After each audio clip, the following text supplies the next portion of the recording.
मैं यही कहूंगा कि कहीं भी ऐसी घटना होती है जहां क्षत्रिय व्यक्ति कोई भी नोले साहब एक बार हमसे संपर्क करना, मैं आपको बिल्कुल नाखुश नहीं होने दूंगा, मैं आपके लिए खड़ा रहूंगा सर। क्योंकि ये आजाद भारत देश है, स्वतंत्र भारत देश है, लोकतंत्र से चलता है। प्रत्येक भारत के व्यक्ति को यहां पर स्वतंत्रता से जीने का अधिकार है और वह अधिकार कोई किसी से नहीं छीन सकता। हमने कभी आरक्षण का भी विरोध नहीं किया और नहीं कभी करेंगे। यह अधिकार है, एक सरकार की सुविधाएं हैं, मिलती है तो आपत्ति का है, लेकिन हम यह जरूर चाहते हैं कि यह प्रत्येक व्यक्ति तक पहुंच जाए जो इसका अधिकारी है। वो कहीं न कहीं नहीं पहुंच रहा। 70 साल हो गए साहब, आपको अभी तक पूरा आरक्षण नहीं मिल पाया है। आज भी कई लोग आरक्षण से वंचित है, तो इस पे भी हमें ध्यान देने की आवश्यकता है। कोई विरोध नहीं है, लेकिन इसका लाभ उस अंतिम व्यक्ति तक मिले जिसको इसका अधिकार है। तो ये सारी बातें लेके मैं मैदान में उतरा हूं। सत्ता में भागीदारी की भी आवश्यकता है, क्योंकि देश सत्ता से ही चलता है। क्षत्रिय वोट यहां है मेरे पास, मैं आपको क्षत्रिय वोट में पूरी सहायता करूंगा और बाकी के सारे सर्व समाज के आपके पास है, आप सहायता करो। आओ मिलकर सत्ता में स्थापित होकर इस देश का उज्जवल भविष्य हम सुनिश्चित करें। सत्ता के बिना कुछ भी नहीं होता है दोस्तों, इसलिए मेरा जो अगला लक्ष्य है, हमारा लक्ष्य सत्ता है। मैं मंच पर आमंत्रित करना चाहता हूं डॉक्टर राज सिंह शेखावत साहब, जो कि राष्ट्रीय अध्यक्ष है श्री क्षत्रिय करनी सेना परिवार से। मैं उनसे अनुरोध करता हूं कि वो मंच पर आए और इस अधिवेशन के उपलक्ष्य में मंच से अपनी बात रखें। मैं मान्यवर मेश्राम साहब को अनुरोध करता हूं कि मान्यवर डॉक्टर राज सिंह शेखावत साहब को वर्तमान क्षत्रिय पूर्व में कौन थे, ये जो किताब क्षत्रियों के इतिहास पर, गौरवशाली इतिहास पर भी लिखी है, वो किताबों का सेट जो है मान्यवर राज सिंह शेखावत साहब को भेंट करें। मैं अनुरोध करता हूं डॉक्टर विलास खरात साहब को कि एक सेट माननीय डॉक्टर संगीता सिंह मैडम को भी यहां पर क्षत्रिय पूर्व में कौन थे इसकी किताबों का भेंट करें।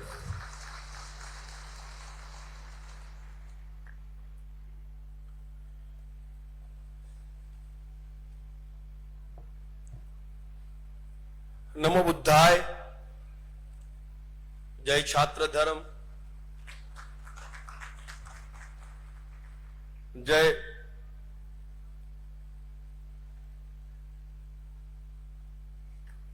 मूल निवासी, जय राजपूताना, जय सनातन धर्म। दोस्तों,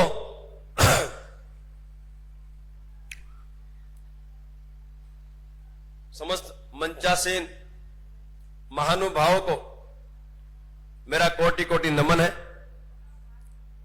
और खास तौर पर बामसेफ के राष्ट्रीय अध्यक्ष वामन मेश्राम जी को, उनके चरणों में मैं कोटि कोटि नमन प्रस्तुत करता हूं, क्योंकि उम्र में वो बहुत बड़े हैं मेरे से। 67 साल की उम्र में भी उनमें वही जोश है जो जवानी में हुआ करता था। तो मैं उनके चरणों में कोटि कोटि नमन करता हूं और मेरे समक्ष उपस्थित जिनके बिना यह आयोजन कभी सफल ही नहीं हो सकता, आप सभी का दिल से आभार व्यक्त करता हूं। आप इतनी बड़ी संख्या में यहां उपस्थिति दर्ज करवा चुके हैं, दिल से आभार व्यक्त करता हूं। मैं संकल्पित हूं, इसलिए मंच पर स्थान ग्रहण नहीं करता हूं, मैं आप सभी के साथ बैठता हूं। लेकिन मैं यह भी कहना चाहता हूं कि इससे बड़ा मंच कभी हो ही नहीं सकता जहां जनता बैठी हो, मैं वहीं बैठना पसंद करता हूं। सबसे पहले आज के इस 40वें अधिवेशन, बामसेफ के 40वें अधिवेशन के इस 5वें दिन भी आप इतनी बड़ी संख्या में यहां उपस्थित होकर एकता का परिचय दे रहे हैं, उसके लिए मैं आपका दिल से आभार व्यक्त करता हूं। और अमर शहीद सुखदेव सिंह गोगामिणी जी का सिर्फ एक ही नारा था, हम सब एक हैं। उनका नारा क्या था? हम सब एक हैं। हम सभी राष्ट्र हित में अपना अपना दायित्वों का निर्वहन कर रहे हैं। मैं बामसेब के राष्ट्रीय अध्यक्ष जी का फिर से एक बार दिल से आभार व्यक्त करता हूं कि इस मैदान का नाम आपने अमर शहीद सुखदेव सिंह गोगामिणी जी किया है। मैं कोटि कोटि वंदन करता हूं, हुकुम दिल से आभार व्यक्त करता हूं। और ये एक इतना बड़ा मैसेज इस पूरे भारतवर्ष में गया है, वो आप कभी सोच नहीं सकते। एक फौजी आपके सामने खड़ा है जो फौज में अपना दायित्व निभा के आया है, और वहां सभी फौजी है, यही हम जानते थे। ये तो यहां आके मालूम चला कि भाई यहां तो हम कई जातियों में बटे हुए हैं, कई धर्मों में बटे हुए हैं, लेकिन फौज में ऐसा कुछ नहीं है। देश के लिए हम सब लड़े और आगे भी लड़ते रहेंगे। यह है फौज, और यही फौज का जो एक टेम्परामेंट है, क्या वो भारतवर्ष में नहीं आ सकता? बिल्कुल आ सकता है। सभी राष्ट्रहित में काम कर रहे हैं, तो हमें इस पे विचार करना होगा। इस पे हमें विचार करना होगा, और ऐसे आयोजनों को, ऐसे जो आयोजन हो रहे हैं, इन आयोजनों को हमें सफल बनाना होगा। मैं इतना ही कहना चाहता हूं कि जो आपने मुझे आमंत्रित किया, मैं उसके लिए आज इस मंच से आपको वादा करता हूं कि पूरे भारतवर्ष में जहां भी आवश्यकता पड़ती है करणी सेना की, हम आपके साथ खड़े मिलेंगे। आपको हम साथ मिलकर अब इस उज्जवल भारत का भविष्य सुनिश्चित करेंगे। यह भी वादा मैं आपसे आज करके जाता हूं इस मंच से। मुझे पता है आपको सालों लग गए इतने बड़े साम्राज्य की स्थापना करने में, इतना बड़ा साम्राज्य स्थापित करने में, लेकिन मैं ये भी जानता हूं कि जब हम साथ मिलकर काम करेंगे तो हमारी मंजिल हमें नजदीक मिल जाएगी। तो अवश्य हमें साथ मिलकर काम करने की आवश्यकता है। और मैं इतना ही कहना चाहता हूं कि जो हत्या धोखे से कुछ गीदड़ों ने हमारे शेर की, उन गीदड़ों को भी जवाब शीघ्र अतिशीघ्र दिया जाएगा। हम क्षत्रिय हैं। गलत जगह इन लोगों ने हाथ डाल दिया है, और उनका खात्मा अब जड़ मूल से करने की तैयारी हमने कर ली है। दोस्तों, वो सुखदेव सिंह गोगामिणी ऐसी शख्सियत थी, यदि आज वो इस मंच पे होते तो आज माहौल कुछ और ही होता, लेकिन आज हमारे बीच वो उपस्थित नहीं है। लेकिन उनका जो सपना था, वो सपना हम सबको मिलकर साकार करना है। हम सबको एक होना है, संगठित होना है, और इस देश हित में हमें कार्य करते रहना है। मेरा आप सबसे निवेदन है कि हम हमारी एकता का परिचय अवश्य दे। मैंने देखा है साहब, महापुरुषों को बांट लिया है हमने, महापुरुषों को हमने बांट लिया है। पटेल समाज कहता है सरदार वल्लभ भाई पटेल उनके, क्षत्रिय समाज कहता है महाप्रताप, पृथ्वीराज चौहान, छत्रपति शिवाजी उनके, और अनुसूचित जाति जनजाति जो समाज है वो कहता है कि बाबा साहेब आंबेडकर जी उनके। अरे मैं कहता हूं महापुरुष तो सबके होते हैं, क्यों बांट लिया आपने भाई? किसने अधिकार दिया आपको बांटने का? चाहे बाबा साहेब आंबेडकर जी हो, चाहे महाप्रताप जी हो, चाहे फिर सरदार वल्लभ भाई पटेल जी हो, ये सभी हमारे महापुरुष हैं, और हमें ये नहीं भूलना है। और हम सबको मिलकर इनका मान सम्मान और स्वाभिमान सुनिश्चित करना होगा। गलत तो नहीं कह रहा मैं, सही कह रहा हूं ना? बांट लिया है हम लोगों ने। अरे बाबा साहेब आंबेडकर जितने आपके हैं उतने हमारे भी हैं। इस देश का संविधान जिन्होंने बनाया, जिन्होंने लिखा, वो क्या हमारे नहीं है? हम सबके हैं। महाप्रताप आपके भी है, जिन्होंने मुगलों से इस देश को बचाया, रक्षा की, वो हम सबके हैं। सरदार वल्लभ भाई पटेल भी हमारे सबके, जिन्होंने सभी जितनी भी रियासतें थी उनके राजाओं से मिलकर अखंड भारत का निर्माण किया। सही बात है, मानते हो इस बात को? तो आज से हम ये सुनिश्चित करेंगे कि महापुरुष हम सबके हैं। बहुत बहुत शुक्रिया हुकुम। दूसरा, जिस तरह से पीड़ित, शोषित और वंचित लोगों के न्याय और अधिकार की बात है, मैं आपसे वादा करता हूं यदि भारतवर्ष में कहीं भी आपको 1% भी कोई भी आपत्ति आती है साहब, एक संपर्क करना, मैं आपको वहां पीड़ित, वंचित और शोषित नहीं रहने दूंगा। ये मेरा वादा है आपसे साहब, मैं वादा करता हूं आपसे। कहीं भी तकलीफ है, परेशानी है, कोई भी जाति विशेष की तरफ से कोई तकलीफ परेशानी आती है साहब, हमें संपर्क तो करें। लेकिन मेरा आपसे निवेदन भी है, मेरा निवेदन भी है कि जिस तरीके से कुछ लोगों द्वारा एट्रोसिटी का दुरुपयोग किया जा रहा है, उसे रोकने की आवश्यकता है, उसे रोकने की आवश्यकता है, क्योंकि यह आपका अधिकार है, वो आपको मिलना चाहिए। लेकिन कुछ लोगों के द्वारा जो दुरुपयोग हो रहा है, उससे जो सही मायने में इसका अधिकार लेना चाहता है वो ले नहीं पाता है। तो मैं यही कहूंगा कि कहीं भी ऐसी घटना होती है जहां क्षत्रिय व्यक्ति कोई भी इन्वॉल्व है साहब, एक बार हमसे संपर्क करना, मैं आपको बिल्कुल नाखुश नहीं होने दूंगा, मैं आपके लिए खड़ा रहूंगा साहब। क्योंकि ये आजाद भारत देश है, स्वतंत्र भारत देश है, लोकतंत्र से चलता है। प्रत्येक भारत के व्यक्ति को यहां पर स्वतंत्रता से जीने का अधिकार है और वह अधिकार कोई किसी से नहीं छीन सकता। तो आप उस अधिकार और न्याय को अवश्य पाए, ये मैं भी चाहता हूं और हमारे जो राष्ट्रीय अध्यक्ष वो भी चाहते हैं। हमने कभी विरोध नहीं किया, ना कभी करेंगे साहब, वो अधिकार है आपका, मिलना चाहिए। लेकिन दुरुपयोग रोकना अति आवश्यक है। कुछ ऐसे लोग हैं जिन्होंने इनको व्यापारीकरण कर दिया है, क्योंकि एक जो प्रोत्साहन राशि मिलती है, उस प्रोत्साहन राशि के चलते कहीं ना कहीं इसका दुरुपयोग हो रहा है, उसे रोकने की आवश्यकता है। बाकी साहब यदि राज शेखावत गलत करता है तो साहब मेरे अगेंस्ट में भी आप एट्रोसिटी अवश्य करें, मैं आपको मना नहीं करूंगा। लेकिन जहां गलत है वहां गलत नहीं, आपको जहां लगे कि भाई ये सही है वहीं बढ़े, बाकी इसका दुरुपयोग ना करें, ऐसा मेरा आपसे निवेदन है। साथ ही हमने कभी आरक्षण का भी विरोध नहीं किया और नहीं कभी करेंगे, ये अधिकार है।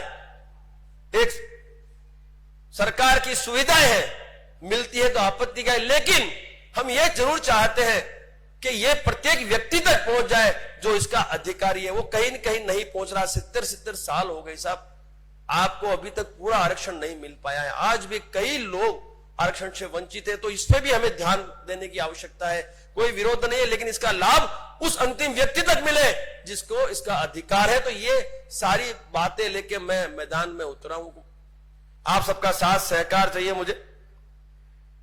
मैं इतना ही कहना चाहता हूं कि इतना बड़ा एक महान योद्धा जो सालों से आप सबको एक करने का कार्य कर रहा है, उसका साथ कभी किसी भी कीमत में छोड़ना मत। उसके साथ साये के जैसे खड़ेना।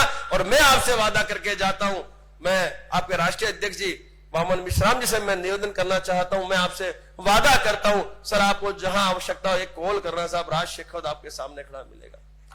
हम तो क्षत्रिय हैं, फौजी हैं, और जहां बात आती है देश हित, राष्ट्र हित, जनता की हित की, वहां हम आपके साथ अवश्य खड़े मिलेंगे।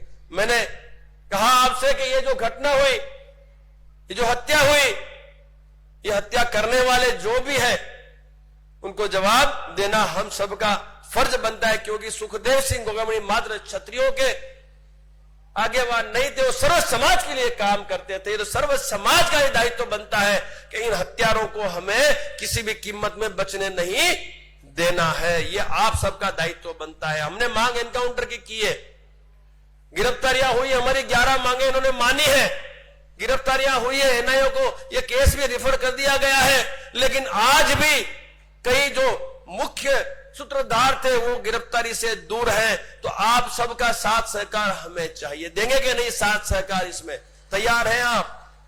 आपका साथ सहकार चाहिए, सर्व समाज का साथ सहकार चाहिए, ताकि इन गीदड़ों को गिरफ्तारी के पश्चात इनको जड़ मूल से खत्म करने में हम सब मिलकर सरकार पर दबाव बना सके। और मैंने कुछ दिन पहले घोषणा भी की है कि बहुत ही कम समय में हम लोग राजस्थान विधानसभा को घेरने का प्लान कर रहे हैं मेश्राम जी। तो उसमें भी मैं आप सभी को, बामसेब के समस्त सदस्यों को, पदाधिकारी को, फिर आपका भारत मुक्ति मोर्चा है, प्लस आपका जो ये हमारा मूल निवास जो है हमारा एक संघ है, उन सभी से मैं निवेदन करता हूं कि जब भी हम आपको आमंत्रित करें उस वक्त विधानसभा के घेराव में, राजस्थान के विधानसभा के घेराव में आप लोगों की उपस्थिति अवश्य दर्ज कराएं। ऐसा मेरा आप सबसे निवेदन है, क्योंकि संघीय शक्ति कलयुग है, संगठन ही शक्ति है इस कलयुग में। आप सबकी उपस्थिति ही हमें सफलता दिलाएंगे और खाली हाथ कोई नहीं आएगा भाई। आर पार के लिए इकट्ठा होंगे। केसरिया झंडा, अपना जो भगवा झंडा है, केसरिया झंडा, मजबूत डंडा साथ में लेके आना भाई, ठीक है? खाली हाथ नहीं आना है भाई। केसरिया झंडा और एक डंडा, जिसको जिस भाषा में जवाब चाहिए उसको उस भाषा में जवाब देना होगा। चमत्कार के बिना नमस्कार नहीं होता है दोस्तों। माफी चाहूंगा, ये आज का विषय नहीं है, किंतु मेरी ऐसी इच्छा थी कि जब आपने आज इस मैदान का नाम हमारे परम आदरणीय, हमारे अनमोल रत्न अमर शहीद सुखदेव सिंह गोमनी जी के नाम से कर दिया है, तो साहब मैं तो इतना ही कहूंगा कि साहब हमारे पास शब्द नहीं है कि हम कैसे आपका शुक्रिया अदा करें। शब्द नहीं है हुकुम हमारे पास, क्योंकि ये जो पहल आपने की है किसी ने नहीं की। 55 एकड़ जगह, ये मैदान 55 एकड़ का मैदान साहब सुखदेव सिंह गोमनी जी के नाम पे इन्होंने समर्पित किया। साहब ऐसी विभूतियों का तो हमें सम्मान करना ही पड़ेगा और इनका साथ तो हमें देना ही पड़ेगा। मैं गलत तो नहीं कह रहा, मैं कहीं गलत तो नहीं कह रहा मालिक, लेकिन मेरा आप सबसे यही निवेदन है कि ये अधिवेशन यूं ही आगे सालों साल चलता रहे और संख्या आपकी बढ़ती रहे। लेकिन मैं इतना अवश्य कहूंगा कि अब सत्ता में भी भागीदारी की आवश्यकता है, सत्ता में भागीदारी की भी आवश्यकता है, क्योंकि देश सत्ता से ही चलता है। क्षत्रिय वोट यहां है मेरे पास, मैं आपको क्षत्रिय वोट में पूरी सहायता करूंगा और बाकी के सारे सर्व समाज के आपके पास है, आप सहायता करो। आओ मिलकर सत्ता में स्थापित होकर इस देश का उज्जवल भविष्य हम सुनिश्चित करें। सत्ता के बिना कुछ भी नहीं होता है दोस्तों, इसलिए मेरा जो अगला लक्ष्य है, हमारा लक्ष्य सत्ता है। सीधी सीधी बात है, हम लोग अब सत्ता में स्थापित होने के लिए, क्योंकि हम तो गौपालक प्रतिपाल है, हमारा छात्र धर्म देश की जनता की सेवा और रक्षा करना है, लेकिन बिना सत्ता के करेंगे क्या? इसलिए मैं आपसे भी निवेदन करता हूं कि जहां भी कोई भी चुनाव हो, चाहे वो सरपंच का हो, चाहे तहसील पंचायत हो, चाहे जिला पंचायत हो, चाहे विधायक धारासभ्य का हो, जो विधानसभा होती है, या फिर सांसद का जो लोकसभा है, जो भी चुनाव होता है और वहां पे यदि कोई क्षत्रिय उम्मीदवारी लेता है तो साहब उसे जिताने में अपना योगदान देना। मैं आपको विश्वास दिलाता हूं वो आपको न्याय अधिकार दिलवा के ही रहेगा साहब, ये मेरा वादा आपसे।